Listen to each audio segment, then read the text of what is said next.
Alright everybody, welcome back! So surprise, surprise, we got a second dev server. I wasn't expecting this, no one else I talked to was expecting this either.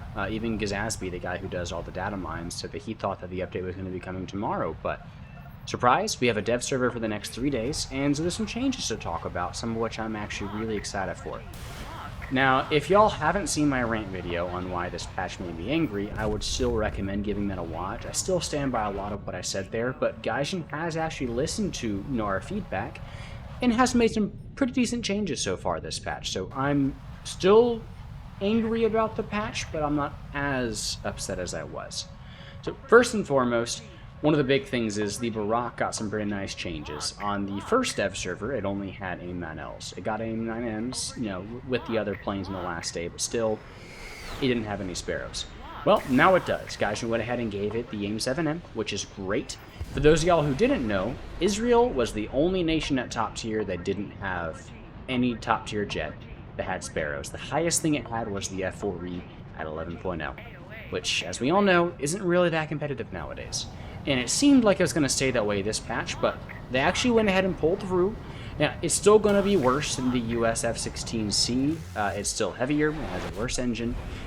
But hey, now at least we don't have a nation missing a weapon that literally every other nation has at top tier. So, yes. Of course, it also has the AIM-9M, and I'm going to be talking about those in a bit more detail later, but this is going to be a very good kit. Still, like I said, worse than the F-16C, but at least it won't be worse than the Nets now, I don't think. The Nets will still have much better flight performance, but, I mean, hey, it is what it is. Now, just to give you all a heads up, Gaijin did make a post saying that they were going to be lowering the G limit for the F-16As down to 11 Gs. They're still pulling 16 Gs on the dev server, so I don't know if that was just a preemptive thing to let us know ahead of time, or if it's another one of those cases of, hey, we fixed this, and they didn't actually fix it. But, I mean, it's there, so for what it's worth, just keep that in mind. The flight model of the F-16As might change, and in that case, I mean, hey, maybe the F-16D and C won't be that bad in comparison. But in any case, another big change is the F-16s, of course, got their cockpits, and they also got their new radar. And it actually feels pretty good. The biggest thing for me is that you can actually switch lock types now. For those of y'all who have seen some of my other videos, that's a big thing for me, is being able to maintain a lock while holding the lock. Because, like, for example, the F-14 can do that. Because that way, if somebody's notching me, all I have to do is press a button, and it switches into the normal radar mode, and they can't notch me anymore. As long as you maintain lock on chaff, the missile will still keep guiding anyways. So, now, I wanted to go ahead and talk about the AIM-9M a little bit, because that has been the subject of hot debate this patch, and it is very, very good. So, what the AIM-9M does, right, it has a very rudimentary IRCCM system. So what it does is, it turns off its seeker head if someone is flaring. That tornado right there was flying in a straight line. So what you have to do is, you have to flare, and then turn after you flare, so the missile can't predict. You see, I did this here, and it was able to miss it. Now, I do screw up here and I go up and slow myself down a lot, and this means I'm not able to get out of the way of the missile seeker in time. Because even if you flare and then turn, if you're not going fast enough, the missile is just going to reacquire you. So you have to keep your speed up when fighting AIM-9Ms, and you have to get out of the way. You can't flare and turn, you'll just know where you're going. Now, a huge thing is it actually got a smokeless motor now. So you can see it does have a little bit of a trail. You can see it right there, but it is incredibly faint. And I don't think is going to come like this to live server, but you can see I cannot see it right now. Like, once it gets out of my immediate field of view, I do not see the AIM-9M. Now, it does still have the marker in ARB. I've seen some people talking about that. It is not markerless. Whoever was saying that is not correct. So you will still see it when the missile is in the air. The thing is, you won't be able to see where the missile is going, and as soon as it burns out, that's it. Capiche? Because right now, if you look behind you, right, and you see a missile trail coming towards you, even if it's already burned out and you don't see the marker anymore, you know, hey, there's a missile in the air. What this means, though, is that if you weren't looking when they fire and you look back, once the missile is burned out, there will be literally no indication the missile is on the way. And this thing is going to be very potent. I do think the IRCCM might get toned down a bit, but the basic principle should still be the same.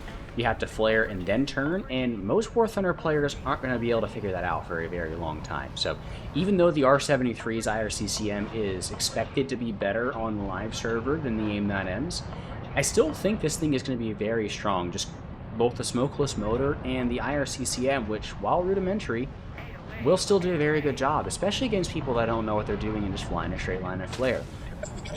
F4S bombers. But in any case, we will have to see exactly what happens. I am much more excited for the F-16C and D now than I was, but I still think there are better options. Another awesome change, we now have audio tones in the new RWR. Here's search. Here's track. Critical speed.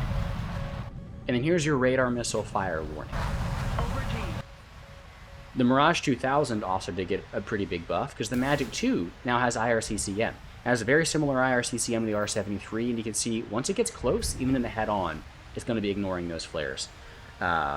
It did also get a drag buff. It has less drag than it used to. I don't think that's going to make a massive difference. Like you can see, I did get a 3-kilometer shot right here, but he's going pretty slow. I'm going pretty fast. Don't expect much of a difference in your actual performance, but hey, it'll ignore flares now at weird aspects and other stuff like that when it wouldn't have before. So the R73 and the Magic 2, both very competent missiles now. Mirage 2000 also got HMD, which is pretty cool. Gaijin did also do a Q&A, so I wanted to cover a few of the things. So they did say that the AK-141 is probably not going to get in the R73 right now. Same for the standard MiG-29s, which personally I disagree with. I don't see the reason for adding a new vehicle just for the R73s. They did fix the Betty in the F-16. It was saying altitude instead of altitude, and that has been fixed as well. They also confirmed, we already knew the Gripen was coming, right?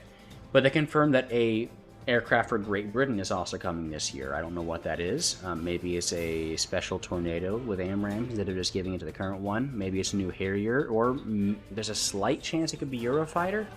I just don't see the Eurofighter coming this year, but I mean, hey, who knows? I didn't see the Block 50 coming either. Last thing is they did actually state that they do plan to include Hungarian aviation in the future for the Italian tech tree, and that opens up a lot of doors. You know, Hungary used the MiG-29, Hungary used the Gripen, and the Italian tech tree is looking like it is going to be very, very competent in the future. So we'll have to see exactly how this turns out. I, for one, am a huge Italian fan, so I am super excited about this, but that is just me, of course. In any case, though, I hope you all enjoyed the video. Let me know what y'all are looking forward to the most in the next update. Honestly, right now, the F-16C is actually looking like the better option than the 29, but who knows what will happen when it comes to live. In any case, though, hope y'all enjoyed the video. Catch y'all next time. So, peace, y'all.